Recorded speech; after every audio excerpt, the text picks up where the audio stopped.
What's going on there, true believers? It's I, Shane, and I'm here to give you another Ironheart review. It's episode 5 entitled Karma's a Glitch. And before we go any further glitches, I need you to please hit the like button, subscribe, and hit that notification bell so you'll be notified of more reviews like this one. Please do not forget to leave a comment, share, and if you want to support me even further, my Patreon link is in that description below. Yeah, two things I forgot to mention. In episode 4, they play Floetry. And as a person born in the late 80s, raised in the 90s, that 2000s soul music is and Floetry, yeah, that also helps. Like, the music in Ironheart is amazing, which is again a nice little juxtaposition for Iron Man. Because Iron Man, shoot, those first 2 movies, those soundtracks are golden. So, remember Parker got out Zeke. His whole thing is we're going to kill Riri. By the way, I think I forgot to mention in episode 3, she brings up Stu. It's like, you guys killed Stu, didn't you? And John goes, we tie up all loose endings. Very unsanctimonious in a way. I think that's also, I know that's part of the reason why I gave it a 3.5. Because, like, how do you just, like, you off-screen kill him? And there's no rise in tension. She goes, oh my God, they killed Stu. And you get John going, yeah, we gotta clear up loose ends. Okay, sure. Fake ass Puerto Rican Sopranos. Okay, cool. Also, I'm trying to figure out for myself, how come Riri didn't piece together, like, think about it. If he said that, how come you didn't put 2 and 2 together and think, if they killed that dude and that dude was kind of with them for a while, why wouldn't they try to come after me? Right? By the way, it's a White Castle logo. I think I took a picture of that. I thought White Castle started in Chicago. I think it started somewhere if it wasn't in Illinois, I think it was in Indiana. I forget. I don't feel like looking that up because I don't particularly care. I just know White Castle's is big here because, you know, them fries. Why is that blur? Yeah, that's not blurry on my phone's and blurry on this thing's in here. Again, funny. Why is it like this, guys? So Riri's at White Castle with Zelma, and Zelma flat out goes, you know, they're gonna be talking about Dormammu, the Lord of the Dark Dimension. This dude is, you know, big bad to the bone, and sometimes they use, you know, mortals to get what they want, you know, for exchange of something. You said this dude is looking pretty bad. Maybe Dormammu's trying to use him to get into our dimension, right? And so, as all this is going on, the terrible twins, or the blood twins, or blood siblings, I forget their names. Very, you know, you pick a D tier characters and then you reimagine them, and they're still D tier characters. And there's this fight. This is one of the highlights of this episode, is the fight. Riri was very paranoid to the fact where she made, again, like Tony Stark, these little watches, right? And she gave one to her mom. I think that was last episode. And Natalie freezes when she hears gunshots, by the way, which is interesting that the computer that only has Riri's memories freezes up. My theory is because Riri has trauma over gunshots over 2 of the people in her life being killed by guns. That's what made her freeze up. I also had a long-running theory that Parker and John are the 2 that killed both of them. That would have been too serendipitous. It does not come to fruition. Just saying, in case you were watching my reviews before you decide to go and watch this show. I always say watch it first and then come talk to me or listen to me talk. But anyway, and the gunshot is what made it go off. So here, when the terrible twins are going to beat the hell out of her, and she goes, just make it quick. You know, with the gun, they take it out. And these folks actually kind of like Riri. So what's so cool about the band is she shoots, and when the bubble goes up so fast, it catches the bullet. Now, kind of a design flaw when you think about it, because if you're shooting, by the way, she had to watch and threw it underneath she left it underneath their feet. So if the thing has a wide radius and it shoots and it can catch the bullet, what if you're the person inside and they shoot it? Didn't you already get shot then? Just putting two and two together. Clown tries to blow her up. The terrible twins are stuck in that bubble. They can't get out. Riri had to get them out. And, Riri's going, yo, they killed John. Sorry, not John. They killed Stu. Oh, I accidentally knocked Nesco on the ground. Sorry, Nesco. They killed Stu. And she's like, what? No, she's like, I'm telling you. And she's doing all this bomb stuff. Very nice. She's maneuvering around. Very Tony Stark-esque from Iron Man 3. Though Iron Man 3 is the weakest of those three movies. I digress to you all. She's moving through. Blah, blah, blah, blah. She hits her with an air canister. And Riri's running. By the by, before this happens, N.A.T.A.L.I.E with the suit is by the Science of Industry. The museum that's right off of 55th, right off of Garfield, right near Garfield Park. I forget it. Science and Industry. There we go. And Slug had a big ass magnet, grabbed her. Of course, with the suit, she was able to get. Why wouldn't the suit be able to get out of it? And Slug tries to run. Was gonna run her over. Missed. She got into the suit. They reconnected, and she did the scene that you see in the trailer. Punch it. It flips. And one of the things I love about I love a good middle finger. Like, yeah, Slug, you ugly mother flipper. Yeah, no, you ain't now. So yeah, I like that. This could be a wallpaper. So the trailer moment was nothing like the Iron Man 1 car moment, because again, those people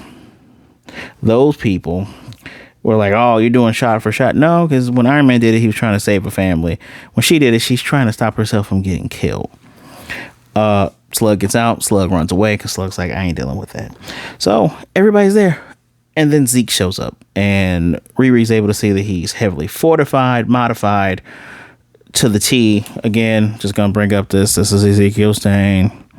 This is what he looks like in the comics with the whole suits and things. He is Iron Person. Yeah. Make sure I don't forget anything else. So he beats the shit out of her. Like, he whoops her ass. She can't even do, like, she can see where he can block her. I don't think she even tries to do repulsor blast, but he can, block her blast, her missiles. When she scans, you see augmented hypothalamus, energetic displacement network, biological mesh implants. It's like all the stuff he had, they just put it in him. Oh, he even has electrostatic repulsors. Good for him. She tries to shoot his neck. Nah, he powers her down, and it's so cool when, like, she's all powered down. She can't do nothing. He goes behind and, like, pulls out, like, the suit's spine. Such an amazing visual here. Rips her mask off. I always wonder if people ripping off those Iron Man helmets off of the characters, if that hurts them. I would imagine so, right? And she's begging him, don't kill her. Like, she is begging. She's like, this ain't you, Joe. Please. Very realistic. I like it. You would beg for your life too. Come on, she's 20, 21 at most. So he goes, leave Chicago now before Parker finds you, and he won't be so forgiving. So still, he's pissed at her she ruined his life. He is pissed, but he ain't gonna kill you. That's not in him. Now here's what's crazy. Clown sees this and goes, huh? And she's still mulling over in her head about the whole Stu thing. Riri gets home. She's trying to tell her mom, we need to go. We need to run. We need to leave. We got to leave Chicago. Her mom's already mad for her leaving, but she can look and see, oh, damn, my baby girl got beat up. You can't keep running forever, Riri. It's almost like what Pop said to Craig in Friday. You just can't keep running. You keep running from yourself. You keep running from this, points to N.A.T.A.L.I.E in the little digitized form that N.A.T.A.L.I.E is in. Your obsession with Your obsession with the suit got you kicked out of MIT. You got involved with a lunatic who turned himself into a robot. And the reason you ain't got a man. That's funny. That is funny. But nothing's worth all that damn trouble. Again, that's funny. Her suit is special to her. Why? Because I could. You want to try that again? I love the fact she said that to her mom, and her mom went, don't. Like, you getting smart ass with your mama. Nah. Help me understand. And she made the suit to protect them because of how Gary and Natalie died with the gun violence, right? You know, the paramedics came a minute too late. And she didn't want it to happen to her. She didn't want to lose her. And I love this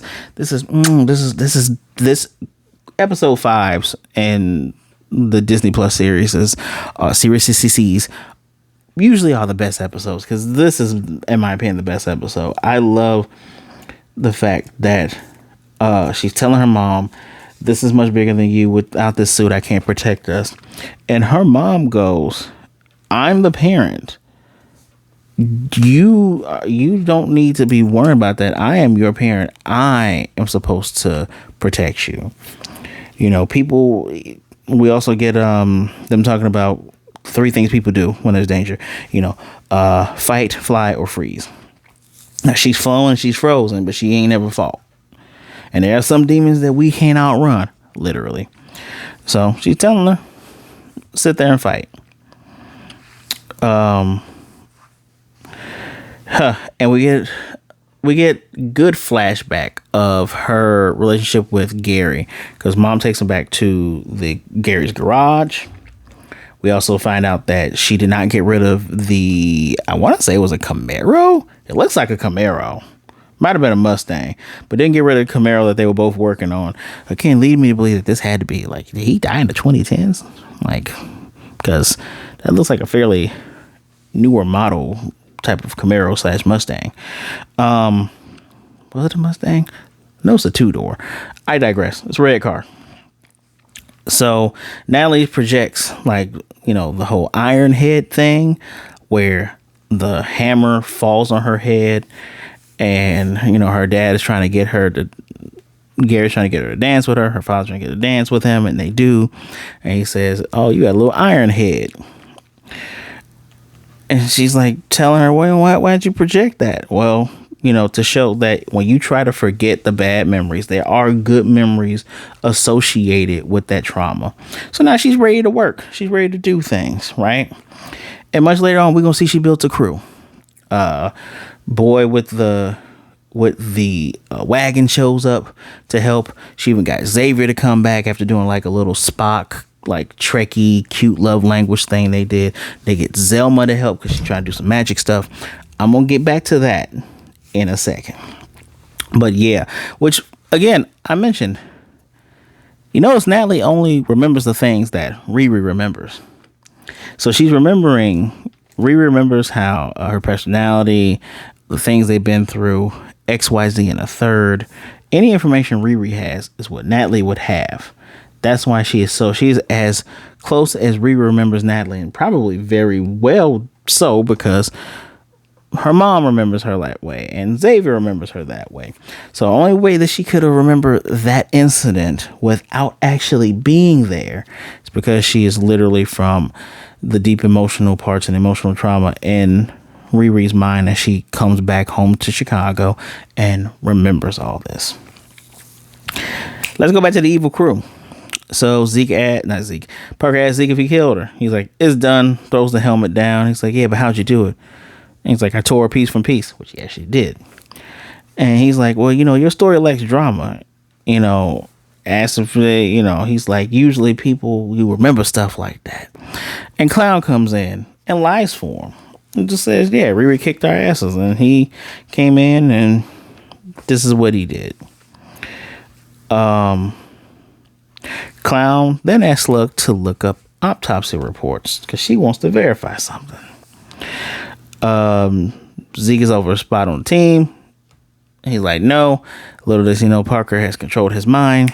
He goes back home. Of course, that Karen lady's gonna bitch and moan. He don't care. He's like, "I'm gonna, you know, just destroy her shit. Try to leave." So when we get back When we get back, the crew asked Parker, you know, did you kill Stewart? Like, she has an autopsy report, and let me see, how was Stu killed? I think Stewart was killed. It says he was killed by an overdose, but they all knew that Stu Rampage didn't do drugs, didn't drink, he didn't do none of that stuff. So, and Parker goes like, when I found you, you were nothing. He tries to choke Slug, and Ross punches him, and he fires them all out, and Slug is up, me hee boo hoo, shut your ass up. Later, he goes to go get Zeke. He still has control over Zeke. I think it's really dumb of Slug to give this dude power and then not think, oh, I should probably change that. Idiots these characters are. Digress. We're going to go back. Remember, she gathered the crew. She got Zelma to add some magic to her power, because when they tried to destroy their cloak, they tried acid, they tried zapping, bio stuff, XYZ, freezing it, nothing happened to it. So she's going to try to infuse magic into the suit. This has been done in the comics before. I don't know if Riri Williams have done it, but I know Tony Stark has done it. Tony Stank has done it. It has been done. It does not matter. Doom does it every single day of his life. So, oh yeah, he couldn't zap Heather. It's on my notes, because what's his name controlled his power, got him to walk, whatever. There's another part of this story. Ooh, I don't know if I'm going to continue with. Okay, they go to work. Zelma does, there's goo everywhere. She's getting dark dimension goo and stuff, and on top of the ceiling, and there's scribbles everywhere, and they're eating and they're gelling, and we got the montage, and the montage is good, right? Go back to Parker and Zeke. So he got him as his own personal Rock'em Sock'em robot. I even think he says that next episode, but gets him to work. Beat it. He's back at the first place we had this first job. So coincidental. Because it's the last heist. So coincidental. Goes in. Zeke is beating up everybody. You see it in the background. It's funny, but also cool at the same time, because he's doing some cool shit. But he's like, I'm so sorry. Please don't do this. And so he appears in front of this guy who coincidentally looks like him. A lot. Looks like him a lot, actually, if we're going to be completely honest. Just something I want to pull up real quick. And, he says, yeah, you tried to take what you wanted out of the safe last time. He's like, yeah, I want something bigger. And go back.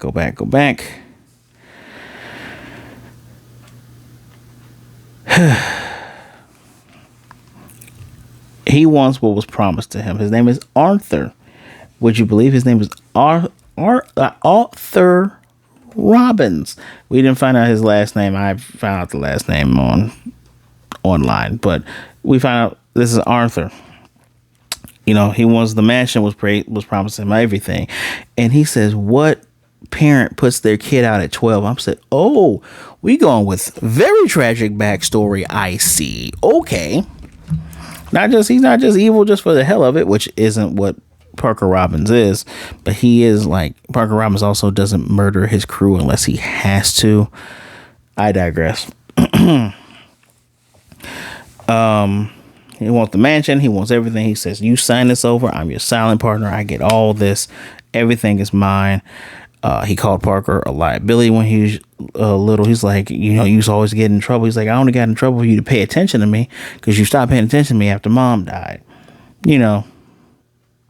Not trying to go boo-hoo sob story, but Parker Robbins is an asshole in this series. So, sucks that happened to you, bro. Don't be a douchebag. And this is a very interesting take on the character, because the character is like a reverse Peter Parker, cheats on his wife and everything, scummy, but still treats like the people in his syndicate as like family.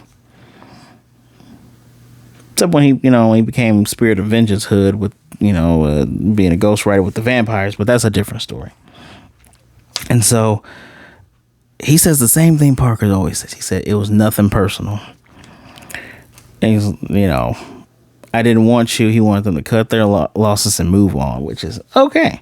So Parker goes invisible, puts the gun to his head, sign it in ink or sign it in blood. And of course he signs it. You think you all deserve this, but I bet good money, and I mean real good money, that to get to where you are in this moment, you screwed over a few people. Probably some who loved you after he just kicked out the family crew. But that's the cost of doing business. But the kick is, it's never going to be enough. It's not.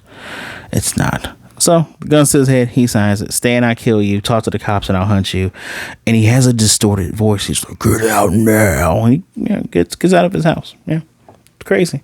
They have he has more scars and stuff on his face. They did a good job of casting somebody that could be his father. So we're going to go back to the ending of this. And the ending of this is they infuse the magic and she has the new suit. How does she make the new suit? Well, she built it from the car. She took the parts from the car to make her new suit, which looks fantastic. You'll probably see it as the thumbnail for the next episode. The next episode, I'll probably bring out my hero click. It looks fan-flubbantastic. Great looking suit. So here's what's crazy. We're putting the goo power inside of it, the Ghostbusters goo, and Natalie starts glitching, and Zelma goes, something's off. How can you tell something's off just because the thing glitched here? And the reactor can't handle Natalie and the magic. I still don't know how Zelma knows that. Why would Zelma be the one saying that? Again, the writing, perhaps shift that over or just say nothing. But okay. Because initially, Zelma also said we should probably run some tests, but Riri's like, I ain't got time. The montage and everything up until this point was really good. Then Natalie goes, Riri, I love you. Dissipates, gone. Didn't get to her in time. She tries to back her up. I still don't know how Zelma knew that was that. But that is where this episode ends. So, this episode, again, if you pay attention to what type of shirt I'm wearing, you can tell how I felt about the episode. 5 out of 5. This was the best episode of the series. I probably said it like 5 minutes ago. Really good. The fight, how she got out of fighting people who were more skilled than her, outside of, pyrotechnic girl, the blood siblings, twins, sisters, whatever. We'll probably never see those characters again. Then the quick battle with Joe, just all that together, really good. Getting more from Parker's backstory. The acting between those two characters good. The acting between, again, juxtaposition. Parker and his dad, Riri and her mom. Really good. Really good here. Both characters are kind of slowly reaching their goals. Still with some tunnel vision, right? All that was fun. All that was good. Don't remember any particular songs on this one, but the stuff was good. This was fun. I like this. Best episode out of the series. Probably just as good as episode 1, if I'm going to be honest. I'm trying to think. Yeah, probably as good as episode 1. This is great. 5 out of 5. Let me know what you thought in the comment section down below. Please do not forget to like, subscribe, hit the notification bell so you be notified of more reviews like this one. Share the video, leave a comment, and go to my Patreon link in the description below. Click it. Whatever you choose to donate will be graciously appreciated. All right. Got one more to go. True Believers. And I'm going to try not to make that one a super long one. Gonna try. I know I've been kind of going in order of things just so I can remember all of it. I'm going to do my best. So please be good, be blessed. Wash your hands, drink some water. Be good to yourself. Be good to others. Either way it goes. Please don't be a jerk and stay safe out there. All right. And remember, there are people out there that care about you, that would rather talk to you today than to miss you and mourn you tomorrow. I can promise you that. You want to talk to me? My social medias are in that description below. Give me a follow. Give me a hello. Be mellow and we will be good to go. All right. All right. Until next time, true believers, you're going to want to watch this tomorrow. I guarantee it.